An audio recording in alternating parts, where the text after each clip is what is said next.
According to the American Association for Marriage and Family Therapy, roughly 15% of wives and 25% of husbands in the United States have had an affair. That's tens of millions of people. But here's what those numbers don't tell you. They don't tell you what happens after. After the confession, after the tears, after the begging. Most people think the story ends there. It doesn't. Today's story is about a man named Caleb. His wife of 6 years, we'll call her Jess, cheated on him. She confessed. She broke down. She begged him to stay. And Caleb did something that shocked everyone who knew him. He stayed. But the truth behind why he stayed and what he did next will completely change how you think about betrayal and revenge. His own 3 things in this story will hit you hard. First, the moment Caleb discovered the truth and why he didn't react the way anyone expected. Second, the quiet, calculated plan he built over the next 90 days. And third, the final move that didn't just end the marriage. It completely rewrote Jess's story. And his own. This isn't a story about screaming matches or destroyed property. It's not a social media call-out or a dramatic confrontation at the door. This is a story about something much colder, much more precise. Let me show you exactly how this happened. Caleb and Jess met in their mid-20s in Atlanta, Georgia.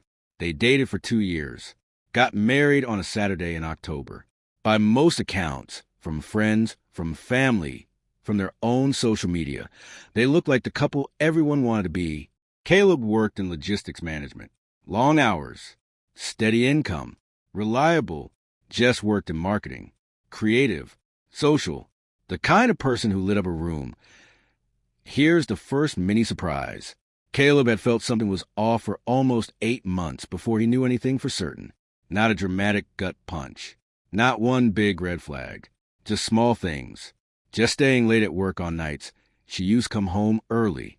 A new password on her phone she never mentioned. A weekend girls' trip that didn't quite add up when he looked at the details later. Caleb isn't the type to accuse without proof. So he waited. He watched. Quietly. Carefully. And then one Tuesday evening in March, Jess came home. She sat across from him at the kitchen table. She put her hands flat on the surface. And she told him she had been seeing someone from her office for 4 months. It wasn't a one-time mistake. It was consistent, deliberate.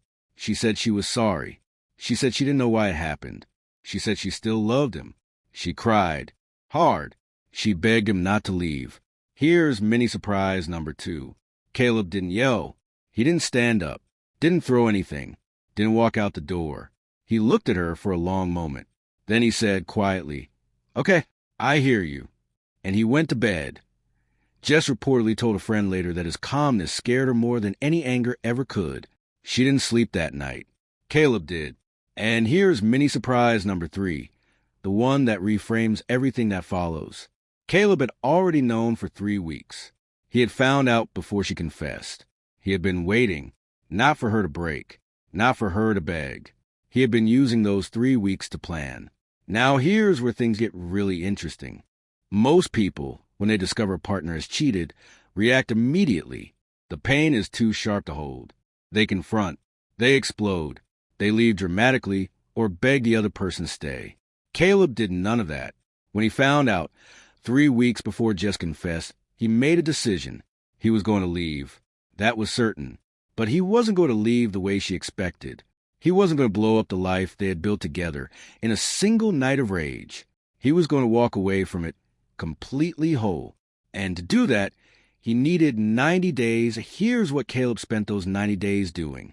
And this is the first major revelation, because most people never think this far ahead. Step 1, he got his finances separated. Caleb and Jess shared a joint checking account and 2 credit cards. Over the course of 3 months, Caleb quietly moved his direct deposit to a new personal account he opened at a different bank. He didn't drain the joint account. He didn't touch her money. He simply built a financial foundation that was entirely his own. No drama, no flags, just quiet, methodical preparation. According to financial advisors who work with divorcing clients, Reportedly, one of the most common mistakes people make after discovering infidelity is making financial moves while emotionally reactive. They empty accounts. They make impulsive purchases. They destroy their own credit in the process. Caleb did the opposite. He protected himself first. Step 2, he spoke to an attorney. Not to start a war. Not to threaten Jess. Just to understand exactly where he stood. What were his rights? What would a divorce actually look like in Georgia? Who gets what? He went to a consultation. He paid the fee. He listened. He took notes. He didn't tell Jess.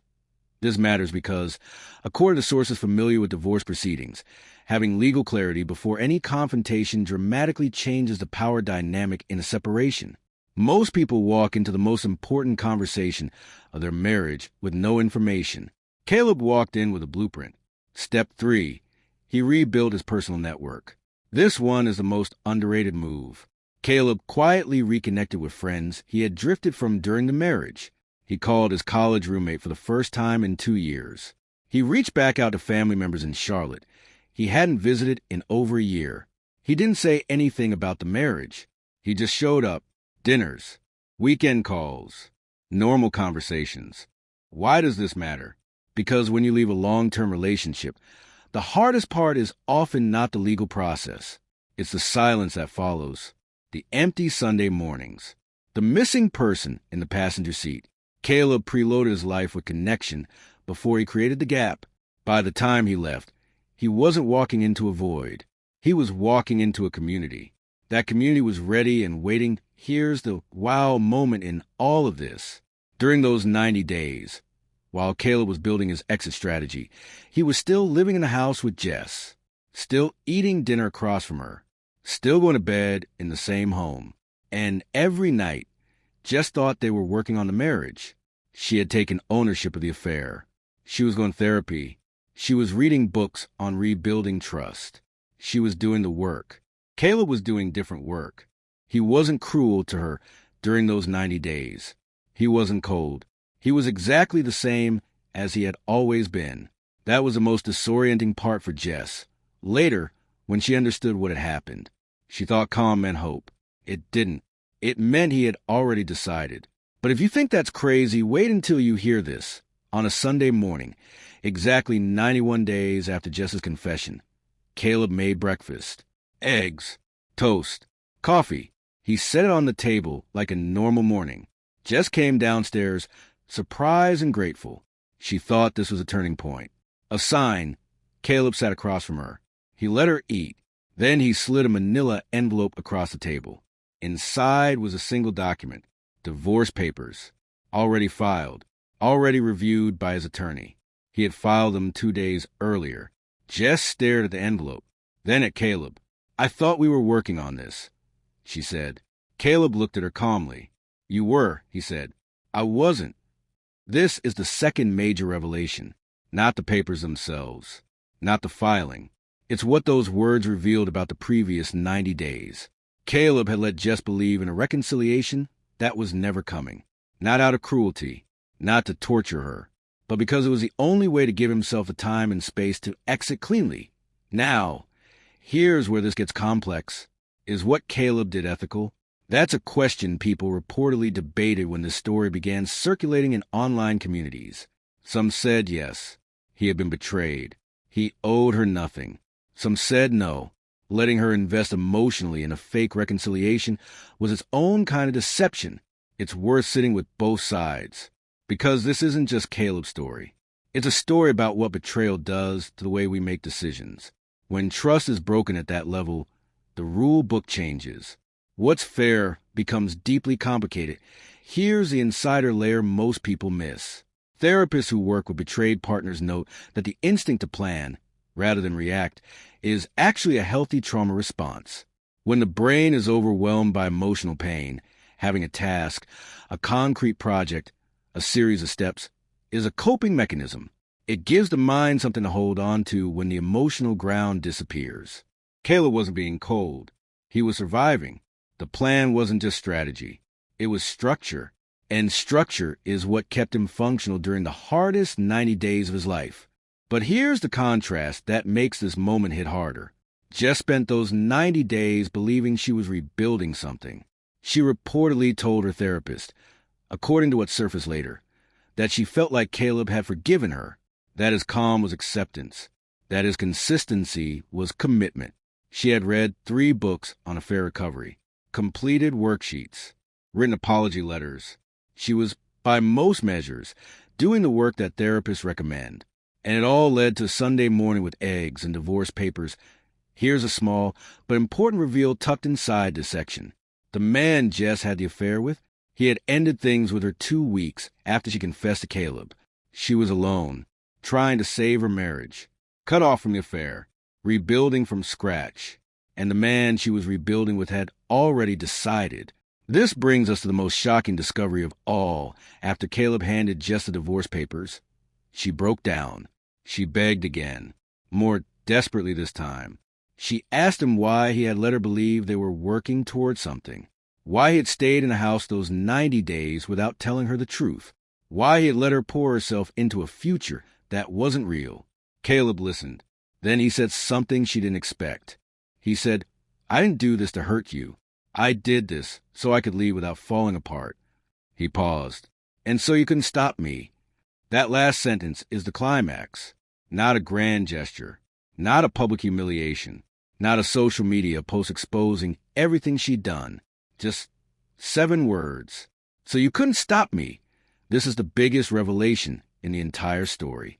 Caleb's revenge wasn't something he did to Jess. It was something he did for himself. He knew, with absolute clarity, that if he had reacted the night she confessed, she would have had the advantage. She knew him. She knew how to reach him. She knew what to say to make him stay.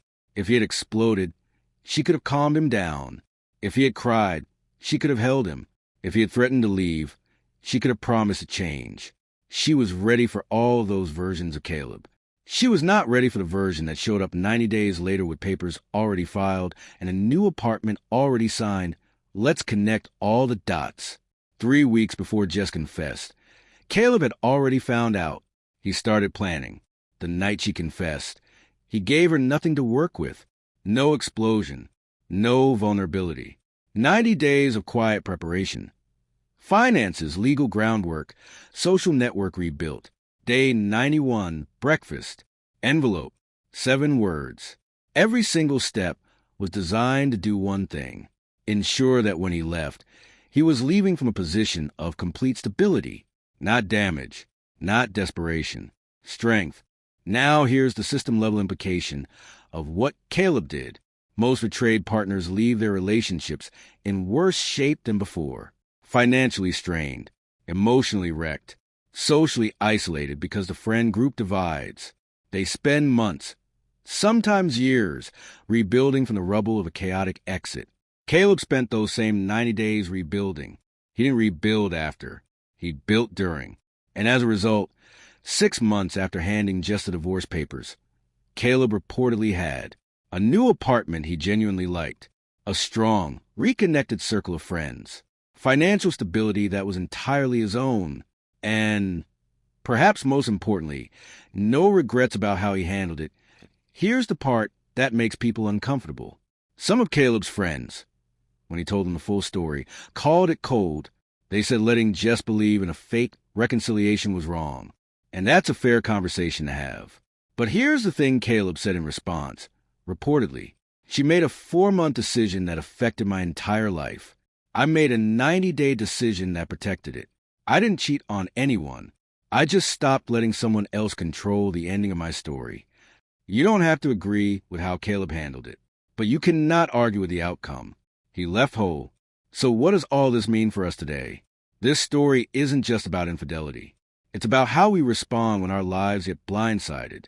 And there are lessons here that apply whether you've been cheated on or just had someone betray your trust in any serious way. Lesson 1.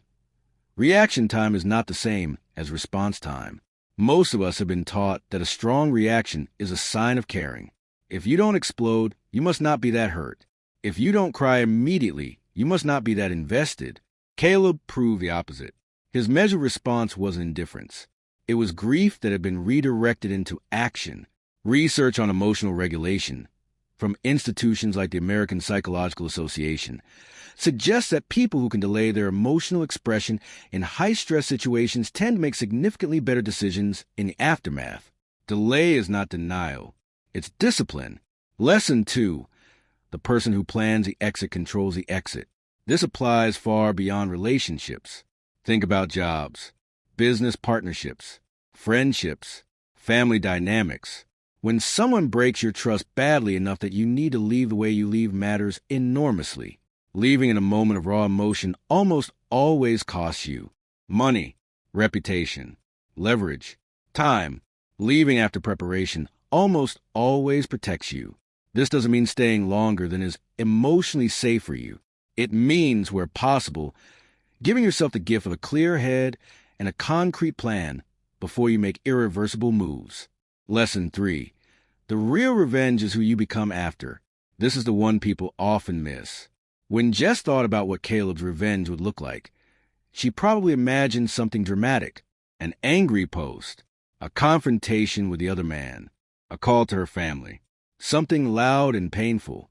She didn't imagine him calmly building a better life while she was in the next room reading affair recovery books. That's the revenge most people never see coming, not because it's sneaky, but because it requires the kind of discipline that most people can't sustain when they're in real pain. Here's the short-term consequence of what Caleb did. In the weeks after he left, Jess reportedly struggled significantly. She had lost a marriage and the affair at nearly the same time. She had invested 3 months of emotional energy into a reconciliation that wasn't real, and the person she had counted on to be a visible, emotional mess, to make the leaving look mutual and messy, had simply walked out clean. That's hard to process. Not because Caleb wanted her to suffer, but because clean exits forced the person left behind to sit fully in the consequences of their choices. There was no fight to point to, no cruelty to reframe the story around. Just, she cheated, he left, he was fine. Here's the long-term consequence. 18 months later, by most accounts, both Caleb and Jess had rebuilt. Jess, reportedly, went through a significant period of personal reckoning, therapy, real self-examination, a more honest version of herself on the other side. Caleb, by the accounts of people close to him, entered his next chapter with a level of self-knowledge he didn't have before. He knew how he handled pressure. He knew what he valued. He knew how to protect himself without becoming someone he wasn't proud of. Here's a small reveal inside this section. Caleb never told Jess's family why they were divorcing. He never told their mutual friends the full story. He simply said, "We grew apart. It wasn't working." That restraint, that refusal to burn her down publicly, is actually what most people remember about him. The ones who knew the full story were floored by it. He had every reason to destroy her reputation. One mutual friend reportedly said. He just chose not to. Before we wrap up, there's one final thing you need to know. A year and a half after the divorce, Caleb sat down with a close friend, not to process, not to vent. He had done all of that privately. He sat down because his friend was going through something similar, a betrayal, a partner who had lied, the agonizing question of what to do next. And Caleb said something that surprised even the people who knew him best. He said, "The 90 days weren't really about her." He paused. "They were about proving to myself that I could survive it without becoming someone I didn't recognize." He said, "I was scared. Every single day. I was scared she was going to say the right thing at the right moment, and I was going to fold." The plan wasn't cold. The plan was a lifeline. This is the final twist. Caleb's story, which reads on the outside like a cold, calculated act of strategic revenge, was, from the inside, an act of desperate self-preservation. He wasn't a mastermind calmly dismantling a marriage. He was a man in enormous pain who found the only way he could survive it without shattering. The structure saved him. The plan saved him. Not from Jess, from himself. And that's the part of this story that circles back to where we started. We open with a woman laughing. In the last video. Today we open with a woman begging. 2 different stories. 2 different betrayals. But the same quiet theme running through both. The people who come out whole on the other side of betrayal are rarely the loudest ones in the room. They're the ones who go quiet, go inward, build something solid in the dark, and then walk out into the light, carrying it. Next week, we're going into a story that starts with betrayal no one expected. Not a romantic partner, not a best friend, a business partner, someone who had full access to everything Caleb had. Except in this new story, the person who was betrayed wasn't careful. They reacted fast, loud, publicly, and what happened next cost them far more than the original betrayal ever could have. You don't want to miss it. If this opened your eyes, here's what I need you to do right now. Let's bring it all home. Here are the 4 things Caleb's story taught us today. 1. Reacting immediately after betrayal almost always costs you. The people who protect themselves best give themselves time, even a small amount, to plan before they move. 2. The most powerful exit is a prepared one. Finances separated. Legal picture clear. Support network in place. Caleb didn't build those things after he left. He built them before. That's what made the difference. 3. Real revenge isn't public. It isn't loud. It's showing up to your own life, whole, stable, and moving forward, while the person who hurt you watches from a distance. That's the ending they never see coming, and it's the one that actually lasts. 4. Behind every controlled response is a person fighting a private battle. Caleb's 90 days weren't the product of a man without feelings. They were the product of a man who refused to let his feelings write the ending of his story. There's a difference, and it matters. Now I want to hear from you. Here's today's question, and I want you to drop your answer in the comments. When you've been betrayed by anyone, not just romantically, did you react immediately or did you take time to plan? And looking back, which one served you better? No right answer. No judgment. I genuinely want to know, because the comment section on videos like this one is where something real happens. People share their actual experiences. And sometimes reading a stranger's 70-word comment at midnight changes something in you that a whole therapy session couldn't. So drop below. If you're not subscribed yet, what are you doing? Hit that subscribe button right now. Every week, we bring you stories like this one. Real situations, real decisions, real consequences. We don't do clickbait without delivery. Every title on this channel is a promise, and we keep it. New video drops every week. You do not want to miss next week's story. The business betrayal I teased, it gets ugly fast. And the lesson at the center of it will make you rethink every professional relationship you have. And one more thing, if today's story gave you something real, not just entertainment, but a thought you're going to carry into your week, share it. Text the link to someone you know who's been through something like this. Not because they need advice, but because sometimes the most powerful thing you can do for someone in pain is show them that someone else made it through. Caleb made it through. So can they. So can you. Take care of yourselves. We'll see you next week.